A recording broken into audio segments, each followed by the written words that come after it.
Hello everyone, my name is Dipendra Singh Rathore और आप सबका स्वागत है हमारे चैनल अध्ययन में। हम लोग इंडियन हिस्ट्री मतलब भारतीय इतिहास की सीरीज़ कंप्लीट कर रहे हैं, जिसमें हम लोग अभी औरंगजेब को पढ़ रहे हैं।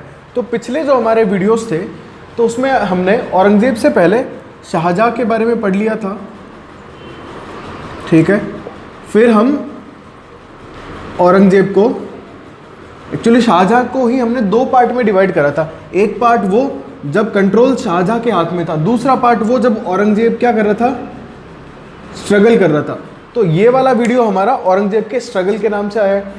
अब अगला जो वीडियो है हमारा, मतलब ये जो वीडियो है, ये वीडियो फोकस करेगा औरंगजेब जब रूल करना स्टार्ट करेगा 1658 में, जब ये सारी पावर खुद के हाथों में ले लेगा, तब से औरंगजेब का टाइम पीरियड स्टार्ट होगा। तो हमारा ये जो वीडियो है ये होगा सिर्फ औरंगजेब के टाइम पीरियड पे, कि औरंगजेब ने अपने टाइम पीरियड में क्या क्या किया था, ठीक है। इससे पहले हम लोगों ने क्या देखा था कि औरंगजेब ने शाहजहां के टाइम पीरियड में क्या किया था, वो स्ट्रगल में कैसे जीता था अपने बाकी तीन भाइयों से, मुराद, शुजा और दारा से वो कैसे जीत पाया था और खुद को उसने कैसे मुगल एम्पायर के अंदर स्टैब्लिश किया था, यही देखा था। अब देखो, जो औरंगजेब है शाहजहां के डेथ के बाद और पूरी लड़ाई के बाद सारी की सारी पावर किसके पास आ गई है, औरंगजेब के पास आ गई है। तो ऑफिशियली ऐसा कहा जाता है कि औरंगजेब 1658 से लेके 1707 तक जो है मुगल एम्परर रहा था, ठीक है, ये आप सबको पता है। तो औरंगजेब जो है, फादर कौन था औरंगजेब का, शाहजहां, ये तो बताने की जरूरत ही नहीं है। जो उसकी मदर थी, मदर कौन थी, जिनकी याद में ताजमहल बना है, मतलब कौन, मुमताज महल। मुमताज महल जो थी वो शाहजहां की औरंगजेब की मदर थी और शाहजहां की वाइफ थी। इन्हीं का नाम था अर्जुमंद बानो, पिछले वीडियो में देखा था, याद आया। और जो औरंगजेब की वाइफ है, वाइफ का नाम था दिलरास बानो, दिलरास बानो। ये कौन थी, ये एक्चुअली पर्शियन प्रिंसेस थी, पर्शियन प्रिंसेस। पर्शियन प्रिंसेस मतलब, पर्शिया मतलब हो गया है फारस, फारस की राजकुमारी। तो ये एक तरह से इसकी शादी जो है वो फारस के घराने में हुई है, पर्शियन घराने के अंदर हुई है, ठीक है। ये इसके बारे में थोड़ा सा हिस्ट्री थी। अब औरंगजेब बन गया है किंग 1658 में। कैसे बना था, 1658 में सामूगढ़ का युद्ध याद आया। उसके बाद में मुराद को, कि भैया मुराद राजा है, और फिर फाइनली कि हाँ दारा का पीछा करते हुए मुराद को ये बंदी बना लेता है, ग्वालियर में भेज देता है, याद आ रहा है आपको थोड़ा। तो 1658 में इसने खुद का राज्य अभिषेक करवाया। क्या करवाया, राज्य अभिषेक। लेकिन अभी भी दारा तो जिंदा था और शाहजहां भी जिंदा था। तो फाइनली ये क्या करेगा, शाहजहां को जेल में डाल देगा।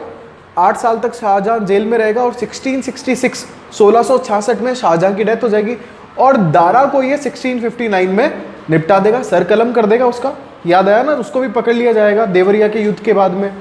पिछले वीडियो देखो, अगर लिंक नहीं कर पा रहे हो तो चीज़ों को, पिछले वीडियो देखो और उनको अच्छे से रिवाइज करो। तो एक राज्याभिषेक तो इसने मुराद के मरते ही करवा लिया कि चलो मैं सम्राट हूँ, अब मुराद नहीं है। तो ये ऑफिशियल नहीं था। फिर पूरी दुनिया को पता चले कि हाँ भाई मुगल सम्राट नया दिल्ली में बैठ गया है, इसलिए अगला ये करवाएगा 1659 में। कहाँ, दिल्ली में। दिल्ली में खुद का वापस से राज्य अभिषेक करवाता है। ये होता है ऑफिशियल। ऑफिशियल क्यों करवाता होगा बताओ भैया।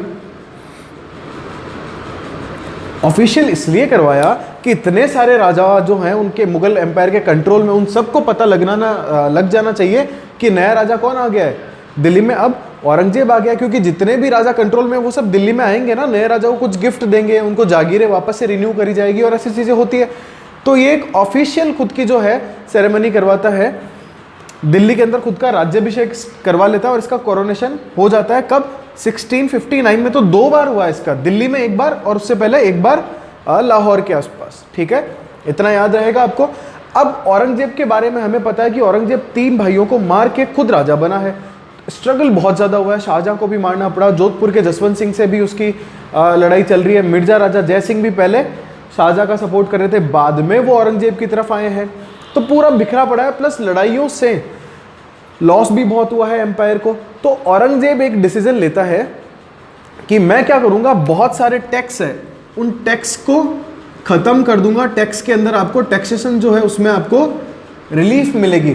तो ये बहुत सारे टैक्सेस को खत्म करता है। वो टैक्सेस क्या है, जैसे ये बोलता है कि भैया तीर्थ यात्रा पे जो टैक्स लग रहा था वो अब नहीं लगेगा। आपको जो ट्रांसपोर्ट पे टैक्स देना पड़ता था वो भी अब यातायात पे जो आपको देना पड़ा था उसको भी खत्म कर देता है ये। ऐसे ही कोई हिंदू जो है, हिंदुओं के घर पे जब लड़का पैदा होता था, लड़का पैदा होने पे टैक्स दिया जाता था, वो ये बंद कर देता है। ऐसे ही आप हरिद्वार वगैरह में अपने अस्थि विसर्जन के लिए जाते थे तो वो टैक्सेस भी ये बंद कर देता है, ताकि क्या हो, ज़्यादा से ज़्यादा चीज़ें सही हो, टैक्स सिस्टम थोड़ा सुधरे और पैसा आगे आता रहे कंटिन्यू, और लोगों में थोड़ा विश्वास पनपे कि हाँ राजा कट्टर नहीं है, ऑल्दो ये कट्टर था बहुत ज़्यादा। अब देखो इतने आपको सुन के लगेगा कि हाँ यार फिर तो औरंगजेब अच्छा ही था। देखो तीर्थ यात्रा पे ये, हिंदू बालकों पे पैदा होने पे, अस्थि विसर्जन पे जो टैक्स लगता था, ट्रांसपोर्ट वाला, तो ये सब इसने ख़त्म कर दिया तो अच्छा था। लेकिन जो औरंगजेब था वो टोटली सुन्नी आइडियोलॉजी को फॉलो करने वाला था। मतलब जो इस्लाम के कानून है उन कानूनों को वर्ड टू वर्ड फॉलो करता था। वो बिल्कुल रिफॉर्म नहीं करता था, टाइम के according as it is follow करता था। इंडिया में सबसे ज़्यादा मस्जिदें बनी हैं वो औरंगजेब के टाइम पे बनी है। बनाने में दिक्कत नहीं थी, वो सारी बनी है मंदिरों को तोड़ के, ठीक है। उसके अलावा जो औरंगजेब है, औरंगजेब को जो मैंने आपको बताया कि इस्लाम के कानूनों को मानने के कारण औरंगजेब इस्लाम के कानूनों को एज इट इज फॉलो करता था जैसे वो लिखे गए हैं, इसलिए इसको जिंदा पीर भी कहा जाता था। जिंदा पीर क्यों कहते थे इसको? 5 वक्त की नमाज पढ़ता था, ठीक है। पूरा सुन्नी आइडियोलॉजी को फॉलो करता था। सुन्नी जो होते हैं शिया और सुन्नी आइडियोलॉजी को फॉलो करता था। प्लस ये खुद को सिर्फ सुन्नी मुसलमानों का राजा मानता था, इसको पूरे मुस्लिमों से कोई लगाव नहीं था। ये कहता था कि जो सुन्नी आइडियोलॉजी फॉलो करेगा, जो सुन्नी सोच का है, जो सुन्नी चीज़ों को फॉलो कर रहा है, मैं उसको मतलब उसको ज़्यादा संरक्षण दिया जाता था। इवन मान लो आपने कोई क्राइम भी किया है, ठीक है, आप नॉन मुस्लिम हो, आपने कोई क्राइम भी किया और आप मुस्लिम में आ जाते हो, आप कन्वर्जन कर लेते हो, तो आपको माफ़ भी कर दिया जाता था। ये औरंगजेब के टाइम की बात है सारी, ठीक है। और बहुत सारे मंदिरों को तोड़ के मस्जिदों में कन्वर्ट करना और ये करना इसी के टाइम पे सबसे ज़्यादा हुआ है। चाहे वो काशी विश्वनाथ वाला हो, मथुरा के मंदिरों को तोड़ना हो, ऐसे बहुत सारे सबसे ज़्यादा इसी के टाइम पे हुआ। ऑल्दो एक और चीज़ आपको मिलेगी देखने को कि इसका जो दरबार है उसके अंदर 33% हिंदू थे, 33%, जबकि अकबर के कितने थे? ओनली 20%। अकबर के टाइम पे कितने थे? 24%। औरंगजेब के टाइम पे 33%। लेकिन ये 33% बने नहीं रहेंगे, इनके मन में भी ये सब बातें घर कर जाएगी औरंगजेब वाली, खास करके मंदिरों को तोड़ना, लोगों को मुस्लिम में कन्वर्ट करवाना। और मान लो आप मुस्लिम बन गए, फिर आपको सिर्फ इस डाउट पे ही जान से मार दिया जाता था कि आप कहीं ये सोच तो नहीं रहे हो कि वापस मैं अपने पुराने धर्म में चला जाऊं, जो भी धर्म रहा हो। ऐसे ही जो शिया होते थे, शिया लोगों से बहुत ज़्यादा चिढ़ता था। मतलब सुन्नी आइडियोलॉजी के अलावा जो भी मुस्लिम है उन सबसे चिढ़ता था ये, ठीक है। और जैसे इसने खुद ने भी सिर्फ 4 ही शादियां करी थी, तो ये मानता था कि इस्लाम के कानून के अकॉर्डिंग सिर्फ 4 ही शादियां आप कर सकते हो। शराब वगैरह पीने पे बैन लगा दिया था, कोई शराब नहीं पिएगा, सब 5 टाइम की नमाज पढ़ेंगे। मतलब खुद जो फॉलो करता था वही सब लोगों को फॉलो करना पड़ेगा। तो इस चक्कर में औरंगजेब को काफ़ी बेइज्जत भी, मतलब नेगेटिव सेंस में देखा जाता है, क्योंकि उसके पीछे ये सब चीज़ें थी। अभी हमारा वीडियो एसएससी और इनके अकॉर्डिंग, इसलिए मैं बहुत ज़्यादा डेप्थ में इसमें नहीं जाना चाहता, वीडियो फालतू लंबा हो जाएगा। ये हो गया। अब इसके टाइम, ये मैं हटा रहा हूँ, इसको जिंदा पीर भी कहा जाता था और सुन्नी आइडियोलॉजी ये फॉलो करता था। अब इसके अलावा एक और फेमस चीज़ है, वो होती है 1663 से लेके और आगे आने वाले 10 to 15 ईयर्स तक चलेगा। 1663 से लेके 1681 तक ये क्या होता है कि ये पूर्व की तरफ अपना एरिया बढ़ाता है, पूर्व की तरफ, ईस्ट की तरफ। या फिर मैं आपको सिंपल लैंग्वेज में कहूँ तो अहोम जो स्टेट था, अहोम स्टेट, ये कहाँ पे था? ये था असम साइड में। तो ये अपने एक सूबेदार को, कमांडर को भेजता है कि तुम जाओ और मुझे कामरूप के आसपास वाला एरिया जीत के लाके दो। ठीक है, किसको बोलता है? अपने कमांडर को। वो जाता है और अहोम स्टेट के कुछ एरियाज पे वो कंट्रोल कर लेते हैं। ठीक है, उनका एक एरिया होता है जिसको आज आप गुवाहाटी कहते हो, वो गुवाहाटी था एक टाइम पे। तो गुवाहाटी के आसपास के एरिया को कंट्रोल में ले लेते हैं ये लोग, अहोम्स को हरा देते हैं। लेकिन उसके 2-3 साल बाद ही जब रिवर में थोड़ी फ्लड आती है, ब्रह्मपुत्र रिवर काफ़ी बड़ी रिवर है, इंडिया की सबसे बड़ी रिवर है, तो फ्लड आती है तो कनेक्शन टूट जाता है मुगलों का दूसरी तरफ जाने का। तो मौका देख के अहोम स्टेट वाले वापस से कंट्रोल में ले लेते हैं। फिर मुगल आर्मी जीतती है और फाइनली आगे चल के 1681 में अहोम राजा होता है। राजा का नाम है चक्रध्वज। क्या नाम है? चक्रध्वज। अहोम राजा है। चक्रध्वज जो है वो वापस से गुवाहाटी, जो है आजकल गुवाहाटी है, उस टाइम का गुवाहाटी को अपने कंट्रोल में कर लेता है। और फिर ये मुगलों के अंडर में कभी नहीं आते, इससे पहले भी नहीं थे, बस थोड़े से टाइम पे बीच में रहे। 1663 से लेके 1679 तक, अगले 2 सालों में फिर काफ़ी लड़ाइयाँ होगी और अहोम स्टेट वापस से गुवाहाटी को अपने कंट्रोल में कर लेंगे।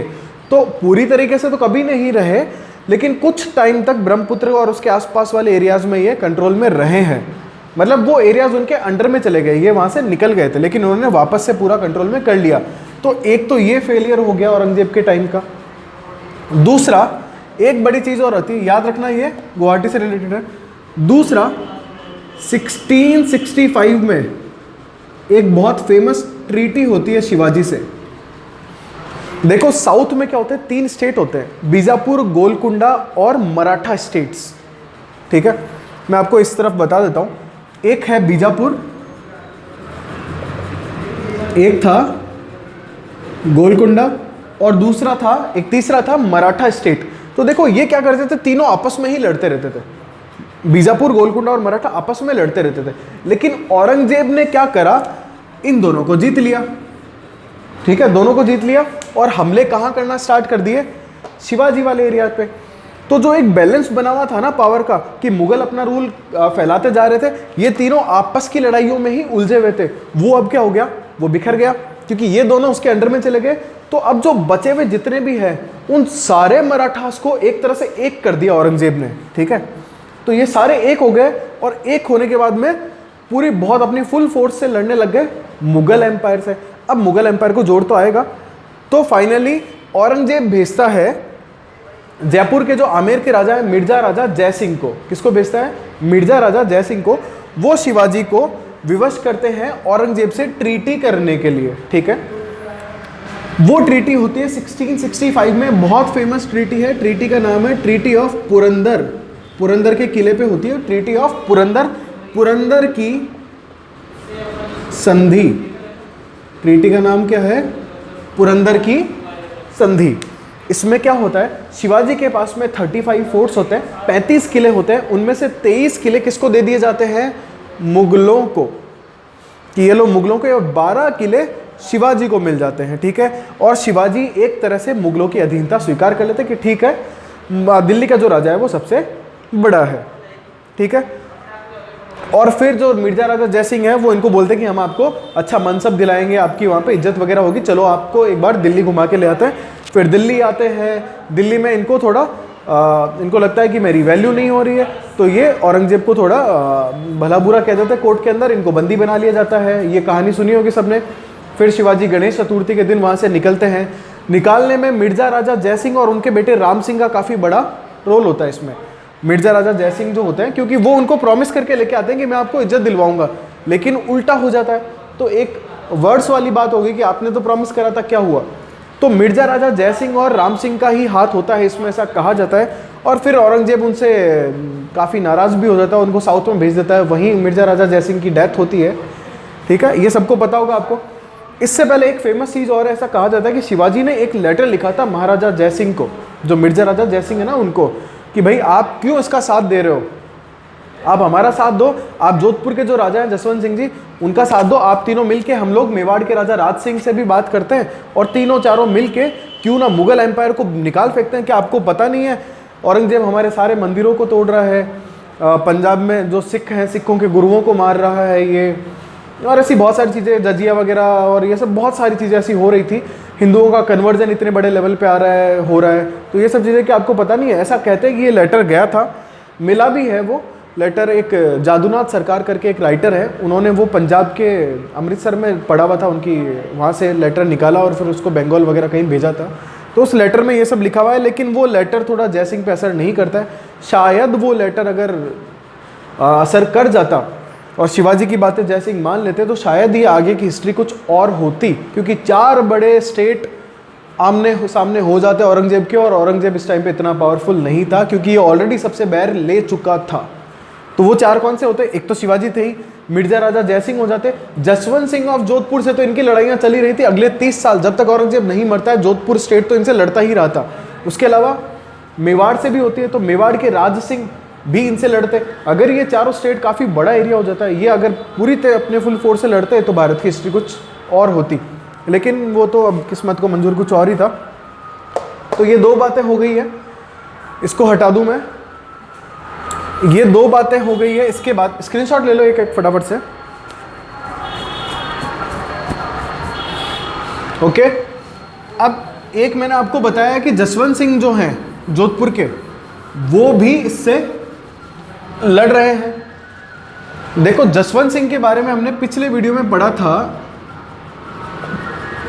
कि वो औरंगजेब की आर्मी को हटा के युद्ध के अंदर शुजा का साथ देने के लिए कोशिश करते हैं, लेकिन दे नहीं पाते।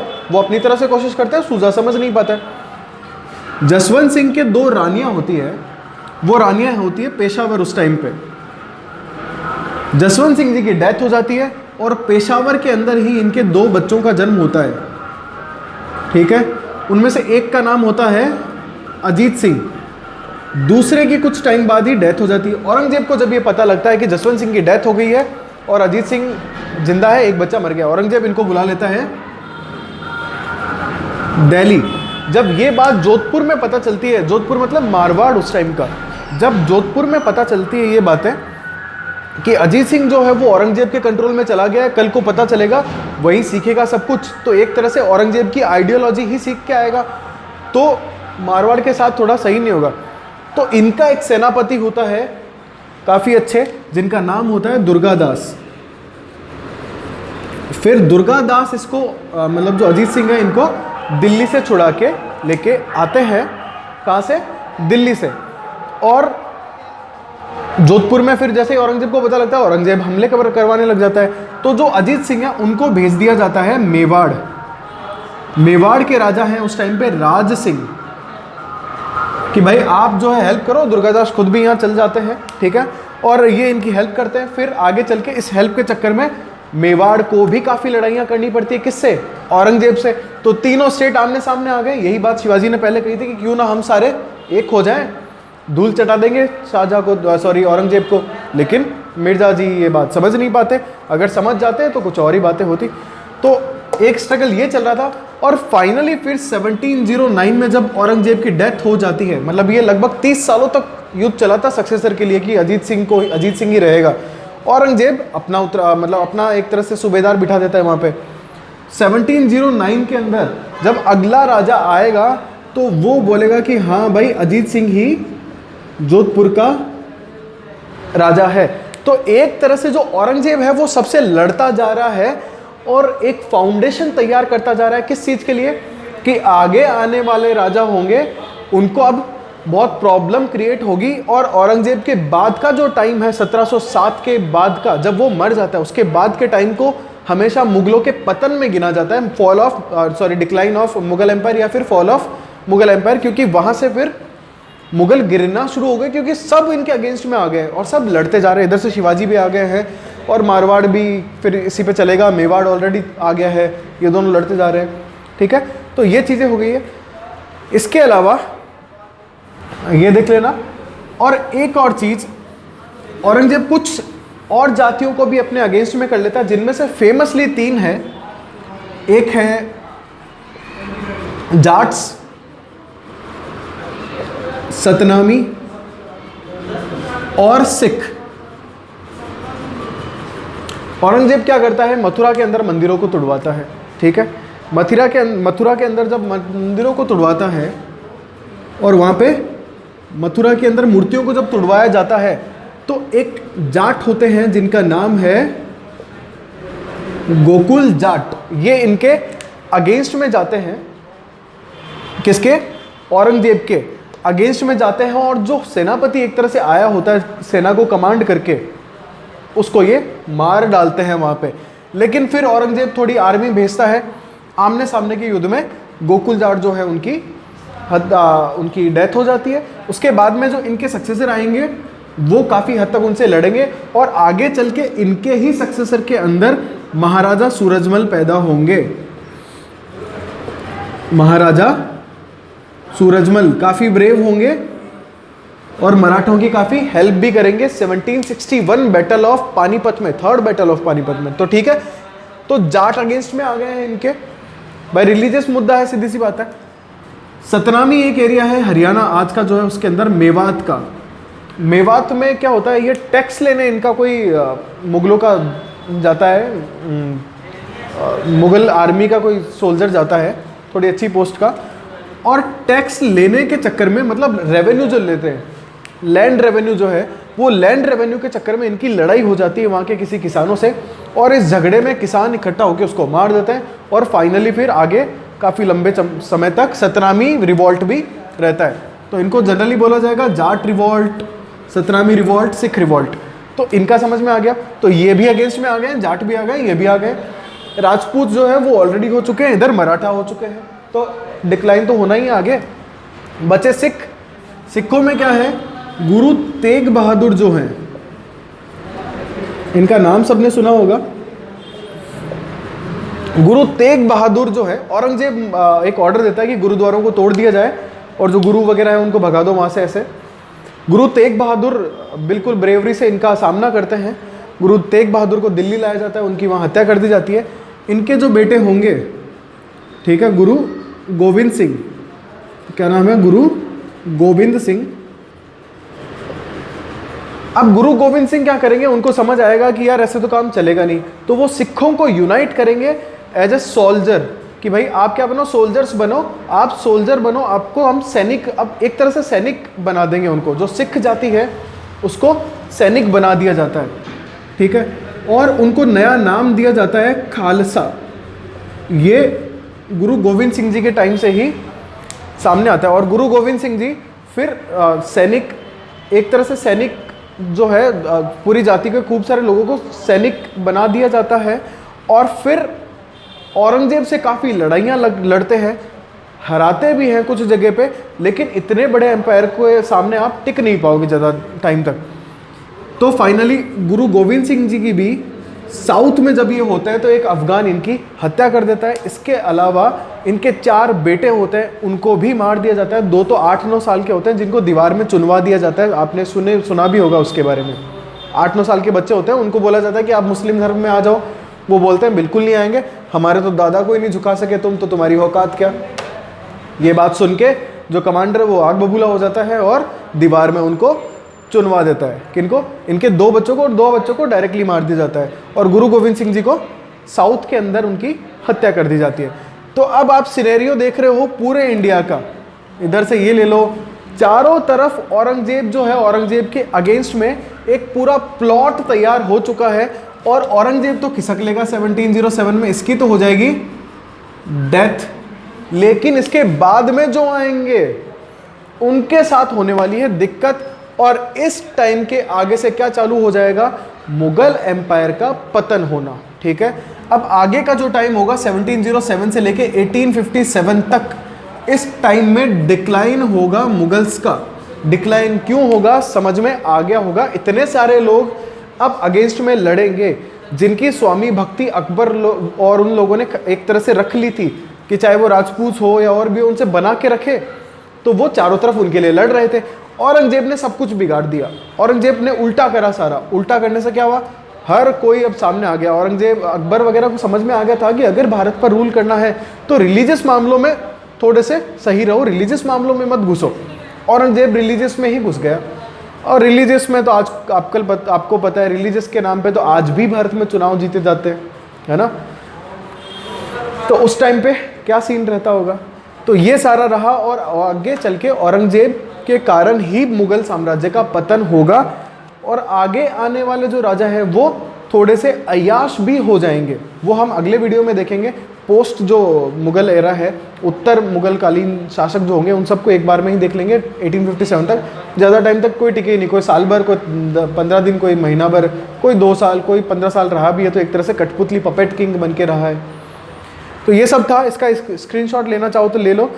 औरंगजेब के टाइम पीरियड में जो जो मेन बातें थी मैं आपको बता चुका हूँ, अब इनको आपको थोड़ा याद रखना है। ओके, तो ये था आज के वीडियो के अंदर औरंगजेब से रिलेटेड। अगला वीडियो जो होगा हमारा, उसमें हम लोग उत्तरकालीन मुगल शासक देखेंगे, मतलब औरंगजेब के बाद वाले 1857 तक के जितने भी मुगल शासक हैं उन सबको हम लोग एक साथ देख लेंगे, और फिर हमारी मॉडर्न हिस्ट्री स्टार्ट हो जाएगी। वैसे तो मॉडर्न हिस्ट्री यहीं से स्टार्ट हो गई है, लेकिन ये पूरा मुगल पीरियड में ही हम खत्म कर देंगे एक साथ। ओके, तो ये सब था आज के वीडियो के अंदर। अब अगर आपको हमारे वीडियोस पसंद आते हैं तो लाइक करो, शेयर और सब्सक्राइब करो। Okay, thank you so much. जय हिंद, जय भारत।